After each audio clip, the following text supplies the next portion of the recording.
이 자리에 앉으신 모든 분들은 한 분도 빠짐없이 다 하나님의 구원을 받은 분이라는 사실을 제가 믿습니다.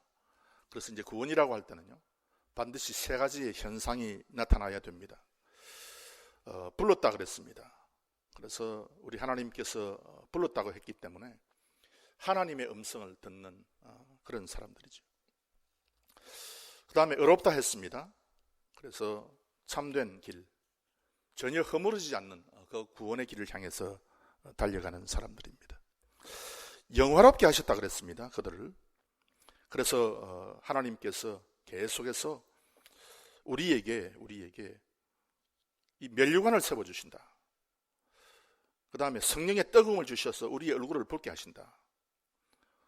온기가 돌게 하고 화사한 그런 어떤 얼굴로 변화시킨다 하는 그런 어떤 이 현상들이 여러분에게 계속해서 발견되기를 바랍니다.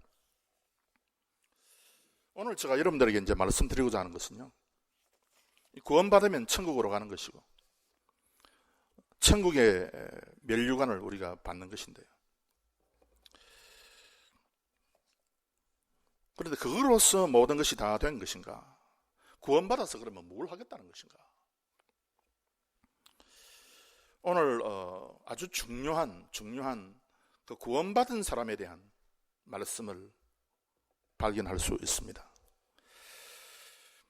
오늘 특별히 그 에베소서 2장 마지막 부분에 보시면 여기에 중요한 이 비슷한 단어가 세 가지가 나옵니다. 그래서 건물, 성전, 처소, 그리고 또 사도들의 터, 또 모퉁이 돌 되시는 예수님, 이런 식으로 지금 계속해서 말씀이 나오는데요. 이건 구원받아서 우리가 뭘 하겠다는 말인가? 뭐 구원받으면 된 것이고 구원받으면 끝난 것이고 그런 것인가? 전혀 그것이 아님을 오늘 우리가 발견하게 됩니다. 구원받은 사람, 구원받아서 뭘 하겠다는 것인가? 그 사람이 뭘 하면 되는가? 오늘 사도 바울이 우리에게 가르쳐주는 아주 중요한 핵심적인 것은 교회를 세우라는 거예요.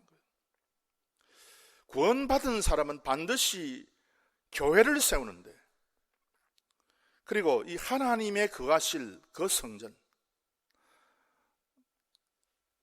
오늘 우리말로 된 성경은 보면 그 2장 22절 말씀에 너희도 성령 안에서 하나님의 거하실, 앞으로 하나님의 거하실 처소다, 이제 그렇게 이제 미래형으로 이렇게 표현이 되어 있는데요.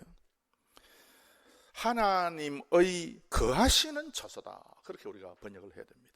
지금도 하나님께서 거하시는 그 하나님의 처소, 그 성전, 그 건물, 그 교회, 그것을 세우는 것이 구원받은 사람의 가장 핵심적인 목적이다 하는 것을 말씀하고 있습니다. 이 문제가 정립이 되지 못하면요, 믿는다 하면서도 교회를 세우지 못하죠. 그래서 믿는 믿음이 있으면요, 반드시 교회를 세우고 교회를 구성하고 교회를 이루어 가는데 헌신해야 된다는 말씀입니다. 그래서 오늘 저는 여러분들에게 이 하나님께서 거하시는 성전 교회, 이것을 우리가 어떻게 건설할 수가 있는가 하는 겁니다. 교회를 우리가 세우고 교회를 건설해 나가는데 그러면 뭐 아무렇게나 하면 되는 것인가? 그것이 아니죠.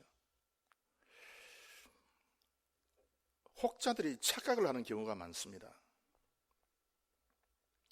어떤 착각을 하는가 하면은 그저 마음에 맞는 사람끼리 모여서 그냥 뭐 소수라도 그냥 우리가 모여서 기도하고 찬송하고 뭐 그냥 성경 보고 말씀 읽고 혹은 누구를 초청해서 말씀을 듣고 그러면 우리가 교회를 시작할 수 있겠지,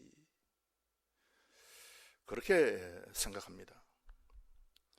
그래서 이제 교회가 뭐 이게 문제가 있어서 서로 이제 뭐 양쪽이 서로 이제 조금 분위기가 좋지 못하고 깨어질 수밖에 없는 그런 상황이 됐을 때 마음에 맞는 사람끼리 모여가지고 교회를 우리 한번 참신하게 한번 시작을 해보자. 뜻은 좋습니다. 참신하게 아주 참 뜻을 모아서 서로 사랑의 마음으로 우애를 가지고 함께 좋은 친교를 하면서 교회를 우리 한번 해보자. 좋은 겁니다. 그런데 그런 많은 교회들이 출발은 그렇게 참 좋았지만 쓰러져 가는 이유가 무엇인가 하는 겁니다. 이거 왜 그런가 하는 거지. 그래서 교회를 구원받은 사람은 반드시 형성해야 되고 우리가 교회를 지어 나가는 것이 가장 중요한 부름 가운데 하나인데 이것이 구원받은 사람에게 하나님께서 요구하는 그 삶의 분명한 목적과 요청인데 그렇다면 어떻게 교회를 건설해야 되는가? 무너지지 아니하고 계속적으로 예수 그리스도의 재림의 그 순간까지 계속해서 우리가 교회를 지어가야 되고 교회를 이루어가야 되는데 그런 교회는 어떤 교회인가? 어떻게 교회를 지으면 그런 교회를 우리가 만들 수가 있는가 하는 것입니다. 그래서 하나님의 성령에 의해서 마음이 가득 차고 하나님의 성령의 불길에 의해서 이제 얼굴이 이제 뜨끈뜨끈하게 되고 그 얼굴에서 나타나는 열기, 빛이 바로 면류관이고 그것이 바로 영화라고 그랬는데 그것이 천국에 입성하는 것이라 그랬는데 그래서 구원받은 사람에게 있어서 반드시 필요한 것이 바로 교회를 형성하고 교회와 연결되는 것입니다. 그의 안에서 건물마다 서로 연결하여 주 안에서 성전이 되어가고 연결되어야 되죠. 그래서 교회가 되어가는 것인데 어떻게 우리가 이런 교회를 건설하고 이룰 수가 있는 것인가? 오늘 간단하게 본문 말씀을 의지해서 말씀을 드리도록 하겠습니다. 첫 번째, 여러분께서 성경 말씀에 보시면은 그 3절 말씀에 이렇게 말씀하고 있습니다. 곧 계시로 내게 비밀을 알게 하신 것은 내가 이미 대강 기록함과 같으니 4절 말씀에 이것을 읽으면 그리스도의 비밀을 내가 깨달은 것을 너희가 알 수 있으리라.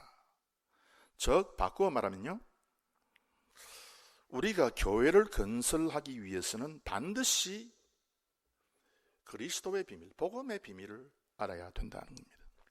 복음의 비밀을 알지 못하고 사람끼리 서로 사랑하기 때문에 우리 교회를 한번 해보자. 그것은 2년 3년 굴러가다가 결국 없어지게 되는 그런 교회가 될 가능성이 많습니다. 비밀이 도대체 무언가, 비밀을 알아야 되는데요. 그래서 교회를 우리가 한번 해보자. 우리가 교회를 세우자. 우리 교회가 이제 앞으로 계속해서 예수님 오실 그때까지 우리가 계속해서 교회를 이루어 가야 된다 하는 그런 마음을 가지면요, 첫 번째 필요한 것이 복음의 비밀을 알아야 되는 거예요. 복음의 비밀을 모르면서 그냥 교인이다, 뭐 교회 나간다, 이것은 물론 처음에 믿음을 가진 분들은 그럴 수 있습니다. 그러나 조금 이제 믿음의 그 삶이 이제 시작되고 나서 한 3년 혹은 5년 정도가 지나면은 이 비밀을 반드시 발견해야 되는 것이죠. 복음의 비밀을 발견하지 못하고 이 신앙생활을 하게 되면요, 참 이게 힘들게 됩니다. 비밀이 무엇이 비밀인가? 이 비밀을 갖다가 그 히브리 말로 수드라 그랬습니다. 수드가 뭔가 하면요, 그냥 보면은 전혀 모르는데 어떤 원리와 원칙을 가지고 보면은 확실하게 파악되는 것. 그것을 수더라, 그것을 비밀이라 그랬습니다. 많은 사람이 예수님을 믿는다 그러고 예수님을 쫓아감에도 불구하고 그 그리스도 안에 있는 비밀을 모르는 사람들이 너무 많아요. 이 반드시 알아야 되는 건데요.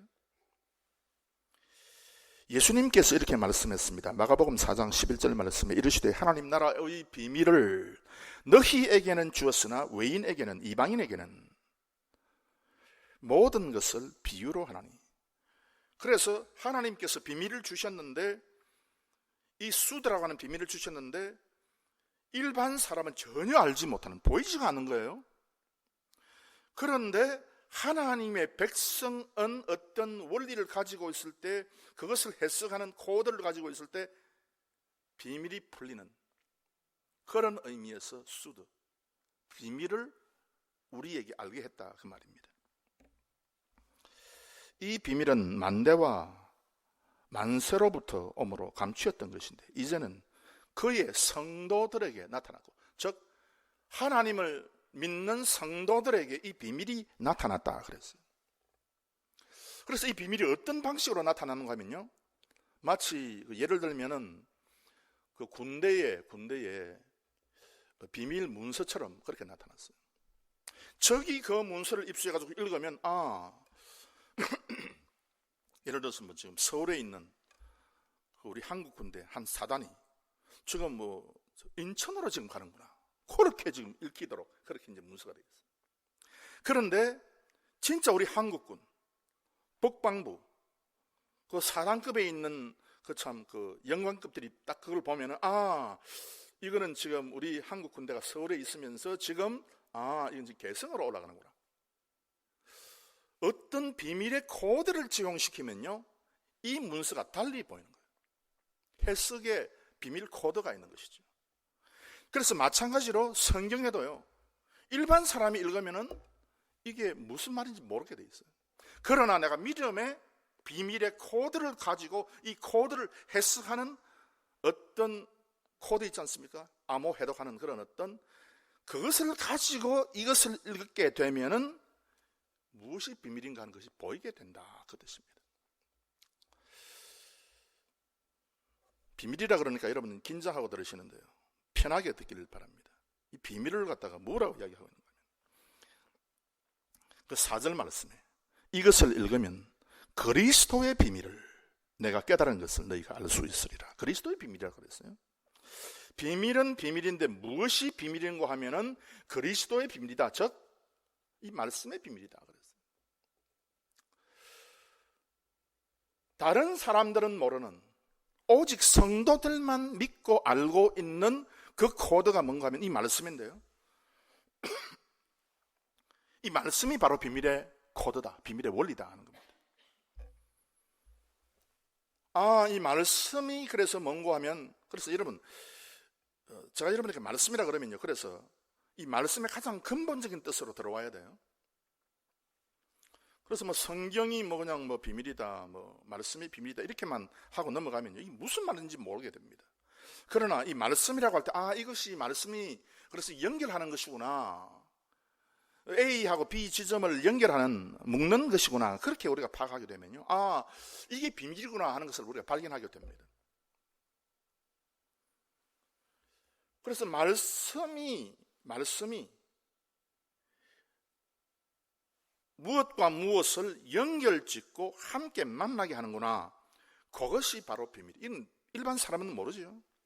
그래서 일반 사람은 하나님의 말씀이 얼마나 강력한가 하는 것을 몰라요.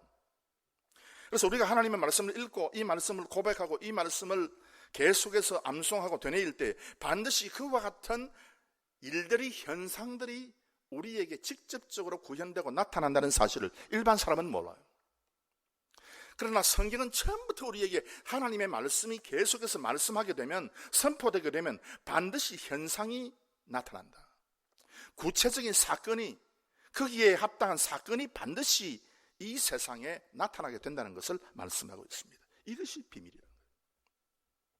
그래서 우리가 이 비밀을 가지고 있지 않습니까? 이 일반 사람은 몰라요. 아직도 믿음이 없는 사람은 저기 뭐 긴가민가 그래요. 그러나 우리는요, 하나님의 말씀이 반드시, 이것은 말씀이 지금 나타나지 않았지만은 그럼에도 불구하고 이 말씀은 반드시 어떤 그 말씀에서 약속한, 말씀에서 언급한 것이 반드시 세상에서부터 실현되고 이것이 사건으로 드러나게 된다는 것을 우리가 압니다. 이것이 비밀이다. 이 복음의 비밀을 모르면요, 성경을 보아도 헷갈리게 됩니다. 그래서 비밀의 코드는 연결하는 말씀이에요. 그래서 우리가 말씀할 때에, 우리가 말씀을 계속해서 선포할 때 연결되는 것입니다. 여러분은 한 번도 빠짐없이 천국에 이르기를 주의 이름으로 축원합니다. 그러면은 여러분 그 말씀을 가지고 되뇌이고 그 말씀을 감사함으로 받아들이고 그 말씀을 확신하게 되면 그와 같은 천국에 들어가는 그 현상이 반드시 발생하게 된다는 사실입니다. 근데 이걸 모르면요, 헷갈리게 됩니다. 이걸 모르고 성경을 읽으면 어떻게 되는가 하면요, 예를 들면 그 종려나무라고 하는 단어가 있어요. 종려나무는 아주 중요한 나무죠. 근데 종려나무를 이제 언급할 때에 어떨 때는 성경에서 카파다 그렇게 했어요. 종려나무 카파다. 어떨 때는 종려나무를 타마르다 그렇게 언급했어요. 고개를 드시기 바랍니다. 같은 종려나무를 가지고 어떨 때는 카파르다, 어떨 때는 타마르다. 이게 왜 이런가? 왜 어떨 때는 카파라 그러고 어떨 때는 타마르라 그러고 왜 그런가? 여러분, 카파는 뭔가 하면은요, 종려나무가 구부린다, 휜다, bow down, 고개를 숙인다, to bend, 기울어진다, to depress, 그냥 뭐 눌림을 받아서 우울증이 생긴다, 그 뜻이에요. 같은 종려나무를 볼 때, 종려나무 가지를 볼 때에 여러분 종려나무 가지 있잖아요. 이게 종려나무인데요, 이 구부러졌잖아요. 고개를 숙이는 거구나, 기울어졌구나. 고개를 숙이고 기울어지면 저 스트레스 받았구나, 디프레스 됐구나, 그렇게 볼 수가 있어요. 근데 그렇게 되도록 딱 성경이 만들어 놨어요. 이스라엘 백성들이 여행할 때에 카파를 보면 저 기울어졌구나, 내 인생도 저런가, 그렇게 할 수 있어요. 그런데 동일한 이 종려나무를 타마르라 그렇게 할 때, 저건 연기가 그 봉화대에 연기 피우듯이 연기가 하늘 위로 다 올라갑니다. 타마르다. 그래서 저 기울어졌지만 결국은 저 나무는 계속해서 하늘을 향해서 올라가게 된다. 연기처럼. prosper, 번성하게 된다. 여러분, 그래서 같은 종려나무를 볼 때에 이 믿음의 비밀 코드를 잘 모르는 사람들은요, 이 헛것을 짓게 돼 있어요. 잘못된 것을. 내 인생이 기울어진 것처럼 그렇게만 보이는 사람이 있어요. 그렇게 해석을 해요. 동일한 인생을 보면서 그래서 이걸 카파로 해석할 것인지 아니면 타마르로 해석할 것인지 우리에게 맡겨진 거예요. 그래서 여러분에게 닥치는 참 고개가 숙여지고 참 마음이 참 무너지고 참 프레셔를 받아가지고 더 이상 참 내가 이 인생을 어떻게 살겠나 그런 근심이 생길 때에 그 상황과 그 현상을 어떻게 바라보는가? 여러분은 그럼에도 불구하고 하늘을 향해서 계속해서 올라가는 번성하는 타마르가 되시기를 바랍니다. 이 타마르에서부터 어떤 이름이 나왔는가 하면요, 다말이 나왔어요. 다말이라고 하는 이름이 바로 타마르예요. 여러분 아시지만은 이 다말은요, 참 망가진 인생을 살았던 사람입니다. 어떤 누가 봐도 저 인생은 망가졌고 저 인생을 어떻게 뻗어나갈 수 없는 그런 인생이지만은 다말은요, 전혀 자기 인생을 고개 숙이고 비굴해지고 실패하는 인생으로 보지 않고 그럼에도 불구하고 나는 위로 올라간다, 하나님의 은혜로. 그것을 고백한 분입니다.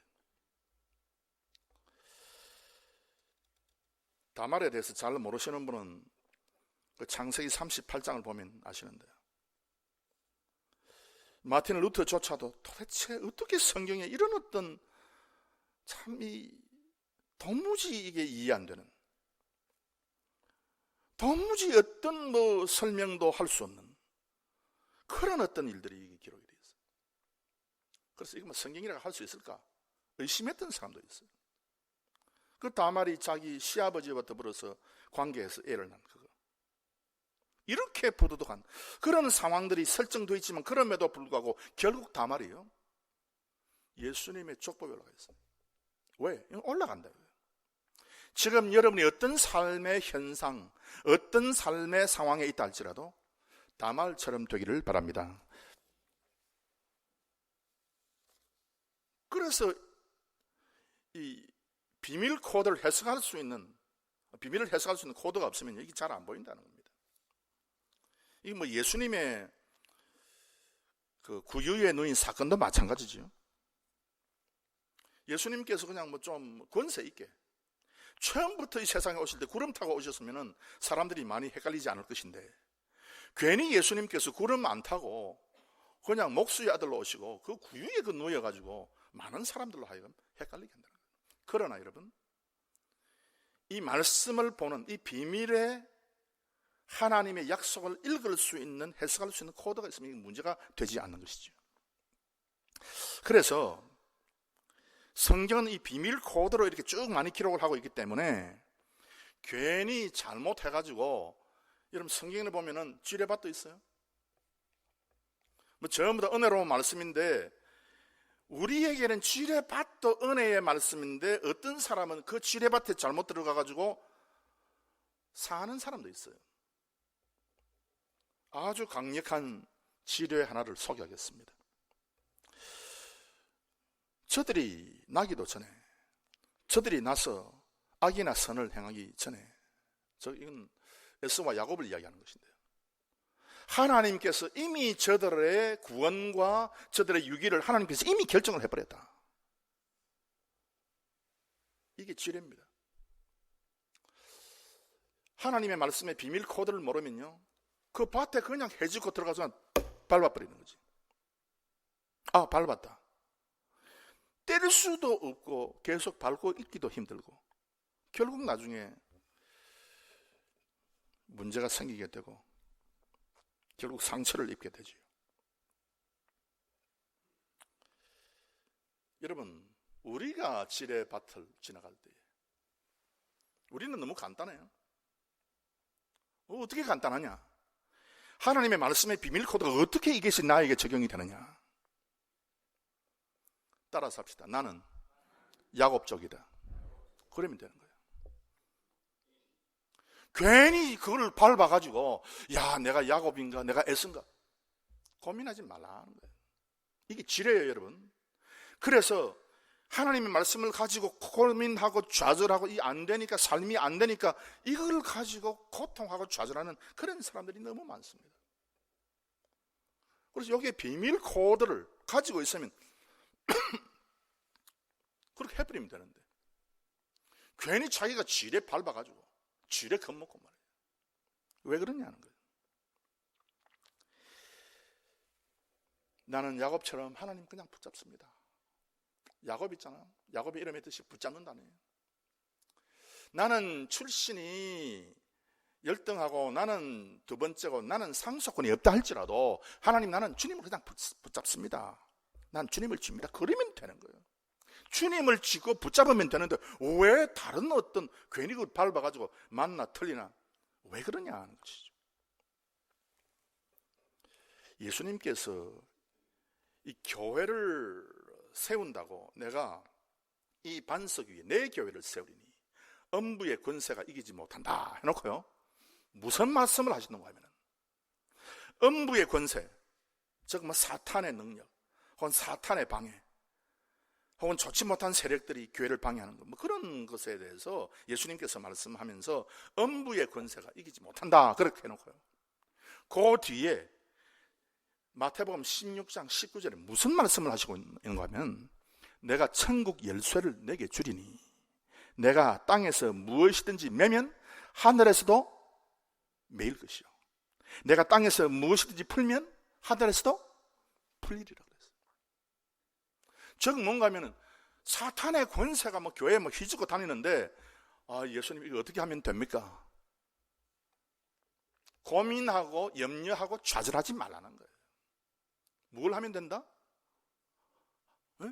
땅에서 매면 매이고 땅에서 풀면 풀린다. 즉 너가 하는 대로 된다. 그래서 사탄의 권세는 우리를 해하지 못한다 그렇게 하고 나가면 되는 거예요. 그런데 괜히 그 사탄의 권세 거기에 휩쓸려 가지고 고민하고 좌절하고 이게 맞나 틀리나 고민할 필요가 없다는 겁니다.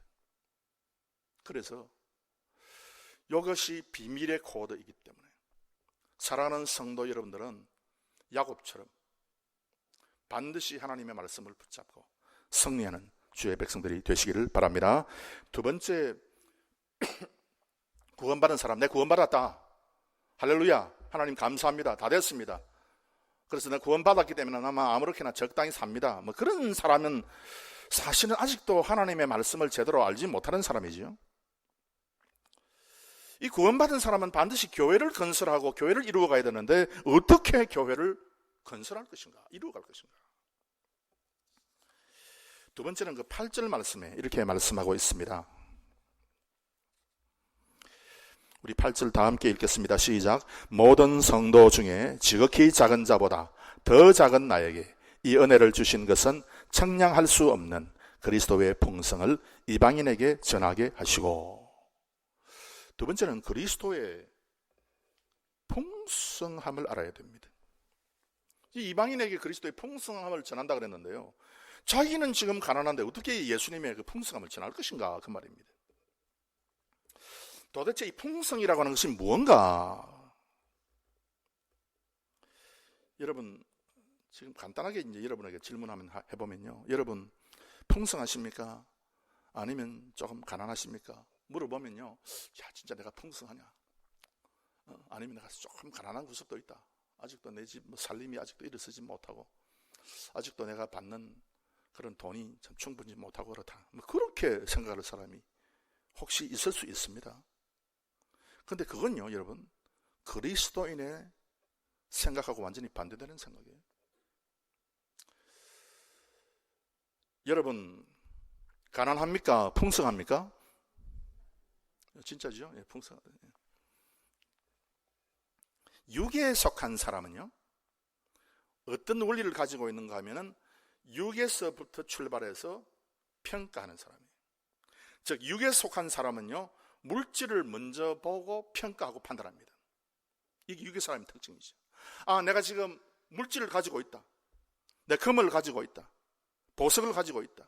돈을 가지고 있다. 그러면 그 물질을 보고 자기 인생을 판단하는 거예요. 나는 부자다 그랬어요. 어리석은 부자처럼. 곡식이 많이 있으니까 그 많은 곡식을 보고 판단을 했습니다. 나는 부자다. 영의 사람은 어떻게 판단하는가 하면요, 먼저 말씀을 보고 영적으로 눈을 열어서 내가 받은 이 부요한 것이 무언가 하는 것을 먼저 보고 지금 나의 처한 상황을 판단하는 거예요. 지금도 많은 그리스도인들이 자기가 현재 가지고 있는 물질을 중심해서 물질로 출발해서 자기의 형편을 판단하기 때문에 전부 다 가난한 거예요.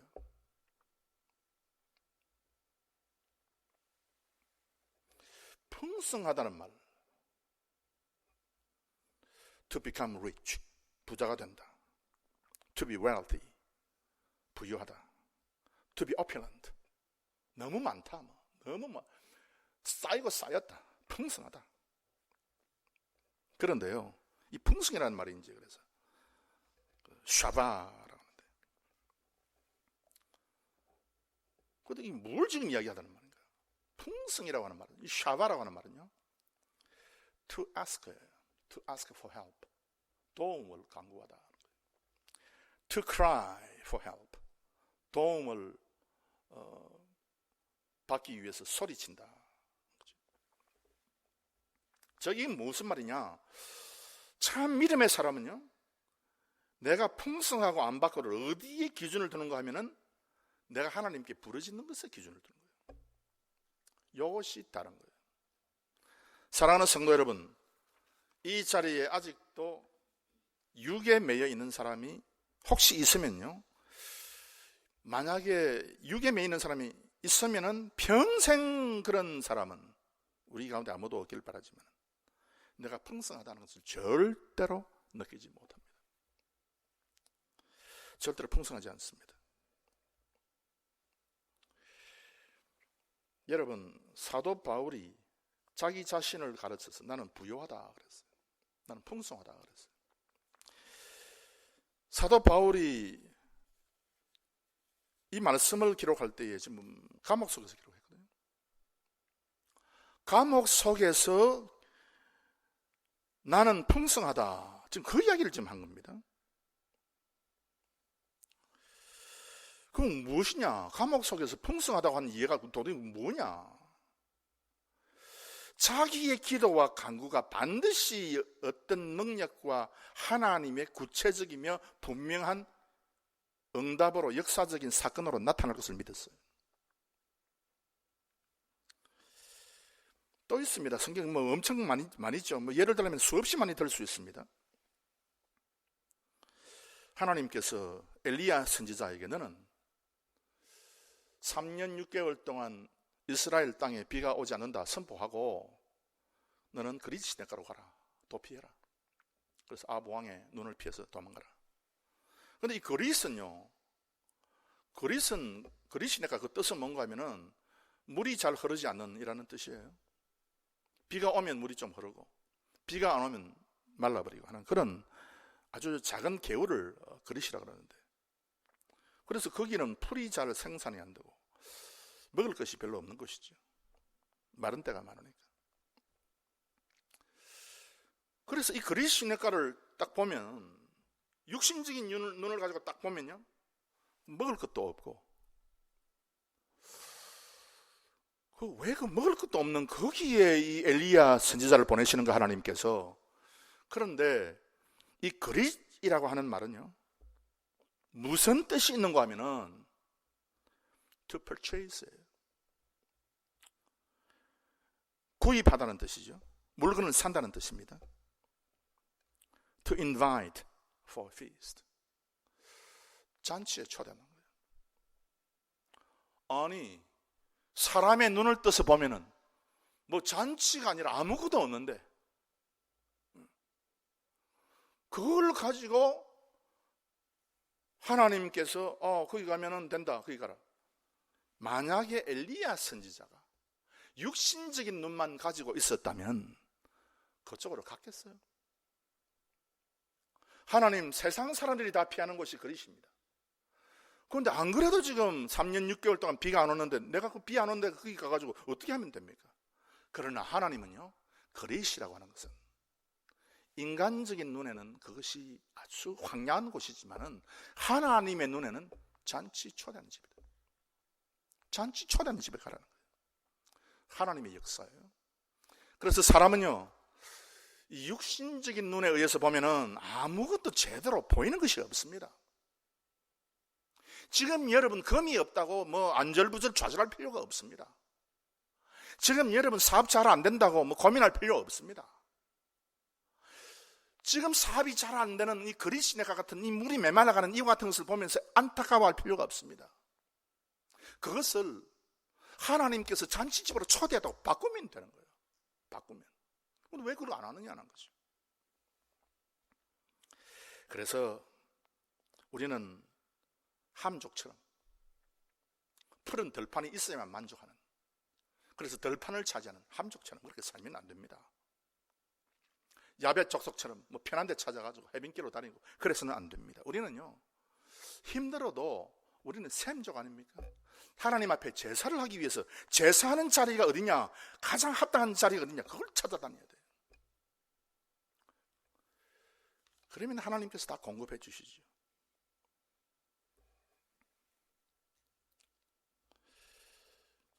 하나님께서 이 풍성하다고 하는 단어를 쓰면서 어떤 말씀을 하시는가 하면, 그 열매가 달리는 모든 나무의 실과를 너희의 양식으로 준다 그랬어요.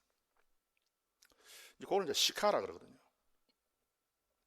이 시카라고 하는 것은요, 끝까지 하나님께서 주시는 거예요. 그래서 에덴 동산의 풍성함이 그 나무 시카로 말미암아서 풍성했다 그랬는데요. 요건 무슨 뜻인가 하면 여러분 잘 이제 그 알아들으셔야 되는데요. 나무의 열매를 특별히 이제 이 가을에 많이 따가지고 창고에 집어넣었어요. 야, 이거 좀 얼마나 먹을 수 있을까? 1년 먹어야 되는데, 그래, 좀 더 재놓자. 그러면 안 되는 거예요.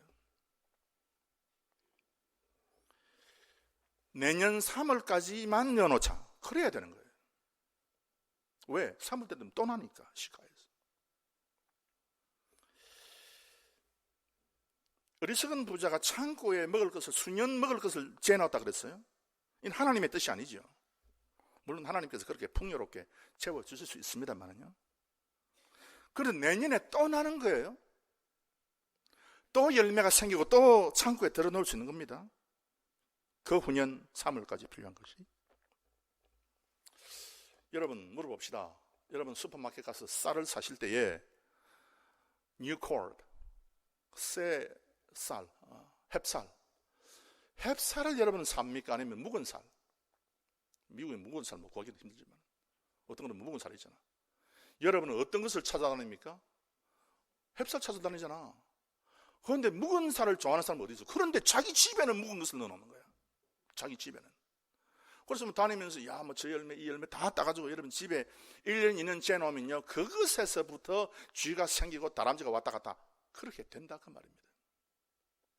다람쥐도 같이 먹고 나도 좀 먹고 거기서 얼마든지 하나님께서 내년에도 주시는 거예요. 3월까지만 버티면 됩니다. 그래서 우리 참 저는 우리 그 한국 사람들이 우리 한민족이 참 이 하나님의 그 샘족의 영성을 그대로 가지고 있다는 그렇게 생각하는데요. 그래서 저는 그 백인들에 대해서 아주 그 우월감을 제가 가지고 있습니다. 너희들은 우리한테 가서 좀 배워라 한 수. 그렇게 저는 생각하거든요. 왜냐하면 백인들은 모든 것이 다 맞아 떨어져야 그 다음에 움직입니다. 그러나 우리는 그거 아니죠. 뭐 적당하게 되면 우리는 움직입니다. 우리 교회 건축도 마찬가지입니다. 다 뭐 숫자 다 내놓고 이러면 아구 딱 맞는다 시작. 그렇게 우리 안 했습니다. 출발해놓으면 이상하게 하나님께서 내년에 또 무언가 들어오고 그 다음에 또 나가고 또 들어오고 이렇게 하면서 하나님의 역사가 이루어지는 것이죠. 그래서 우리가 주기도문 할 때에 오늘날 우리에게 일용할 양식을 주옵시고 이 기도를 할 때 그 신학자들 가운데서 이제 이 구절을 두 가지 방법으로 해석을 했어요. 어떤 신학자는 뭐 하루 먹을 거 이렇게 이제 해석을 했어요. 어떤 신학자는 여기 하루라고 하는 뜻이 아니라 이거는 본래 말로 된 성경 보면 이거는 평생이라고 번역이 된다. 평생의 양식이다. 여러분 하나님께서 우리에게 하루의 양식을 주십니까? 평생의 양식을 주십니까? 평생의 양식을 주십니다. 걱정하지 말라는 거예요. 그래서 우리 한민족은요 겨울 3월까지만 버티면 돼. 10월 11일에서 한 뭐 4달, 5달까지만 버티면 돼요. 그래서 우리는 겨울이라 그러잖아. 겨우 산다고. 우린 겨우 살아야 돼요. 겨울은. 겨울에 뭐 그냥 뭐 기름지게 먹으면 안 되지. 그러니까 짐승들도 겨울에는 안 먹고 잠을 자잖아요. 우리 사람도 겨울에 너무 많이 먹어놓으면 이거 나중에 이게 문제가 생기잖아요. 풍성하다. 하나님께서 여러분의 삶을 책임져 주고 계심을 고백하는 성도님들이 되시기를 바랍니다. 이게 풍성이야.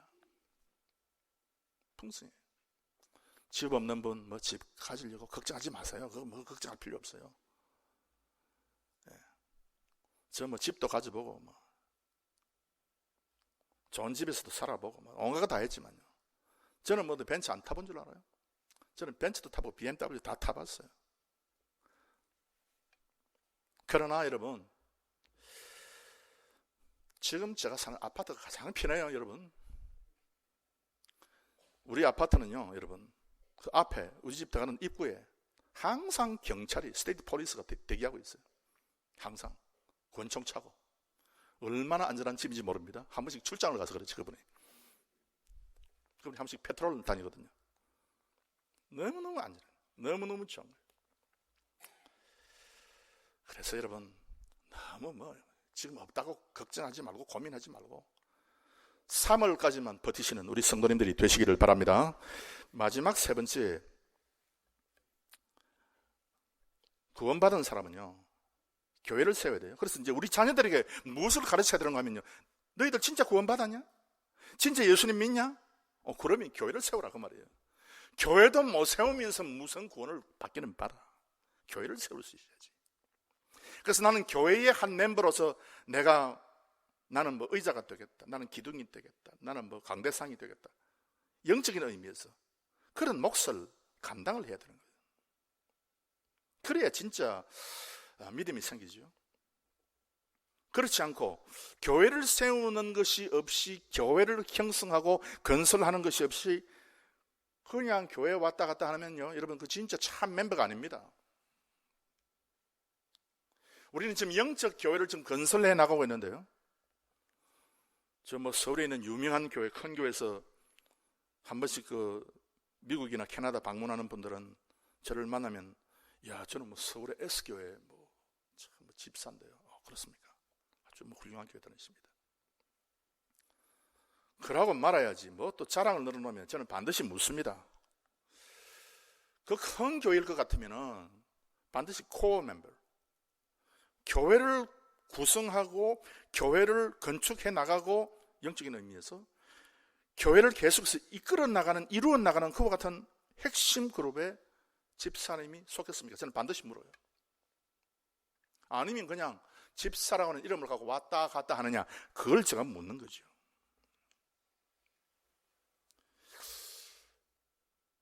교회를 세우는 것이 중요하다. 그것이 구원의 아주 중요한 핵심이다. 그러면 어떻게 그러면 교회를 세우는 것인가? 마지막 세 번째, 그 9절 말씀에, 우리 9절 말씀 우리 다 함께 읽겠습니다. 시작. 영원부터 만물을 창조하신 하나님 속에 감추었던 비밀의 경륜이 어떠한 것을 드러내게 하려 하심이라. 아멘. 경륜이라 그랬어요. 경륜이 무언가? 어떤 사람 보면 이 가남이다 그래가지고요, 하나님께서 집안 살림을 하듯이 세계 살림, 세계 경영을 하신다, 그렇게 해석했습니다. 맞습니다. 그런데 그 히브리 말로 보면요, 이 경영 혹은 경륜이라고 할 때에는 이 나하그라 그랬어요. 나하그, 하나님의 경륜이다. 나하그 엘로힘, 하나님께서 경영하신다라고 했을 때 그 경영은 무슨 뜻인가 하면요, 숨을 아주 강하게 몰아쉰다. To pant죠. 그러면서 이제 그 두 번째 뜻이 to urge on in a cause. 어떤 그 코스, 어떤 길을 가도록 강하게 밀어붙인다는 거예요. To urge. 강압적으로 밀어붙인다는 거예요. To drive animals. 동물들을, 동물들을 강하게 이렇게 이제 의도한 쪽으로 몰아붙이는 거예요. 그래서 목장에서 이제 말탄 그 목동들이 그 소를 이제 원하는 쪽으로 강하게 몰아붙이는 게 있잖아요. 셰파트도 이제 나오고 그래서 강하게 몰아붙여서 한쪽으로 밀어넣는 거예요. 그게 나하거예요.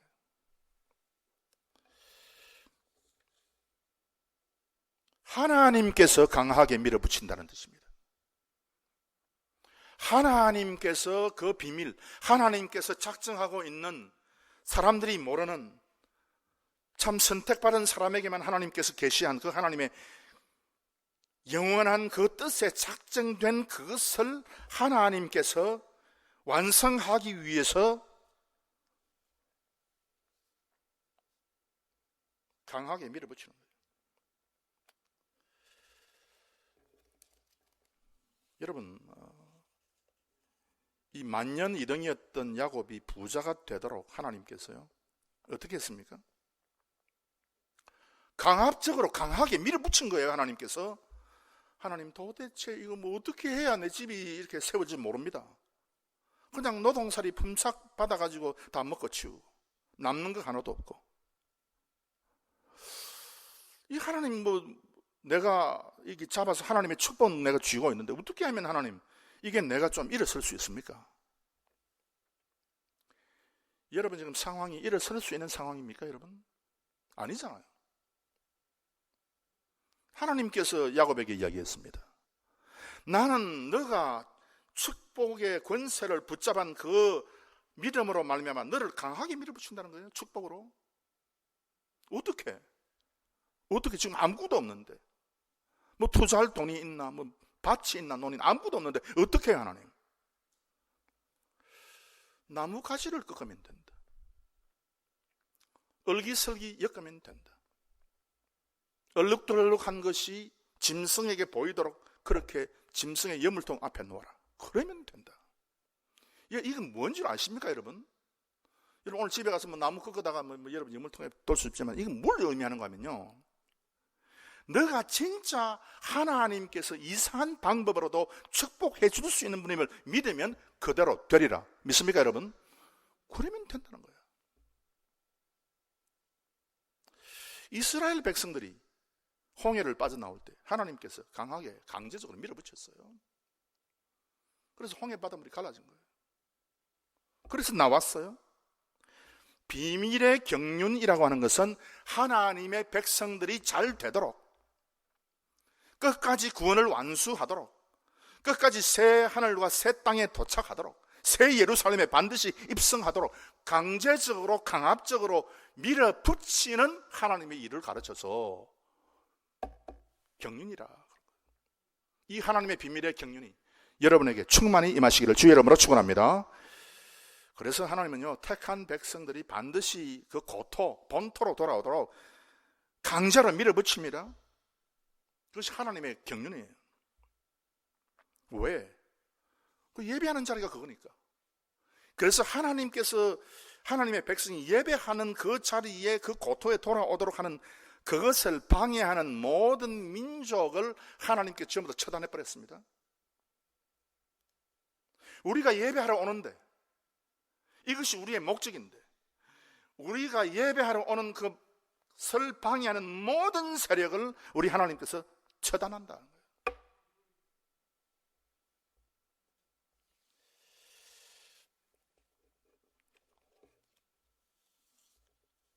역사를 다스리는 하나님. 민족들이 그들을 데리고 그들의 본토에 돌아오리니 이스라엘 족속이 여호와의 땅에서 그들을 얻어 노비를 삼겠고 전에 자기를 사로잡던 자를 사로잡고 가기를 압제하던 자를 주관하리라. 이사야 14장 2절 말씀. 그래서 결국은 이 하나님의 비밀의 경륜이 몰아붙이는 것이, 역사를 하나님께서 몰아붙이는 것이 어떻게 열매 맺는가? 반드시 하나님의 백성들이 세상을 다스리게 되고, 사로잡던 자를, 너희를 사로잡던 자를 너희가 다스리게 될 것이다. 그래서 요셉이 다른 형제들을 주관하게 되고, 이스라엘이 자기를 압제했던 애굽을 주관하게 되고 다스리게 되고, 이스라엘이 아랍 사람들을 주관하게 되고 그 위에 서게 되고,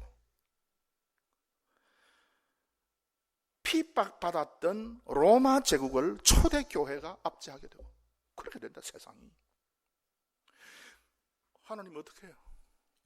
지금 뭐 아무것도 없는데 어떻게 됩니까? 그러나 된다는 거예요.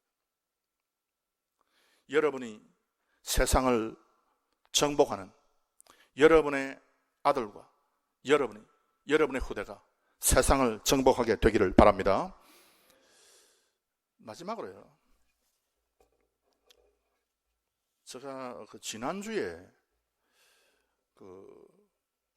강연회 겸 토론회, 강연을 하고 또 질문을 받고 토론을 하고 하는 그런 어떤 아주 좋은 프로그램을 제가 하나 봤어요. 그런데 이제 나와서 이제 말씀하는 분이 이야기하기를,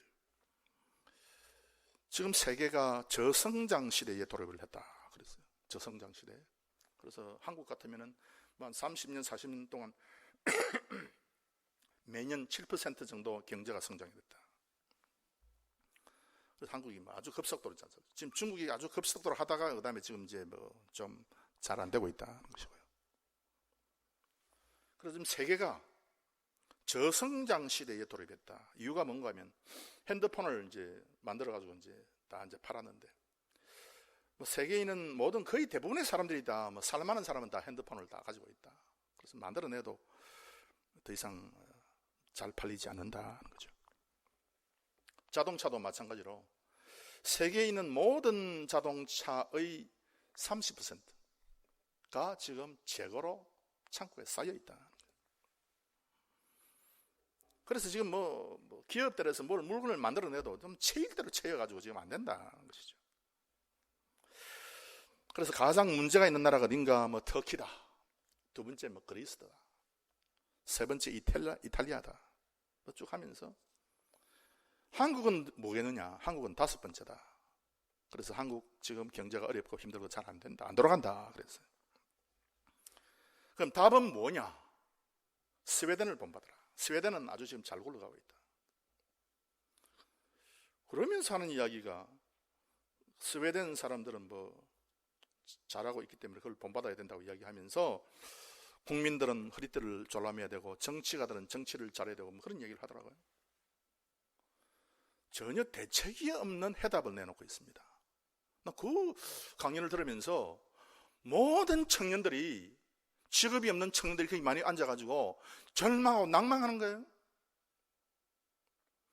그래서 너희들은 더 이상 직장을 구할 수도 없다. 생산이 안 되는데 어떻게 공장을 세우겠냐.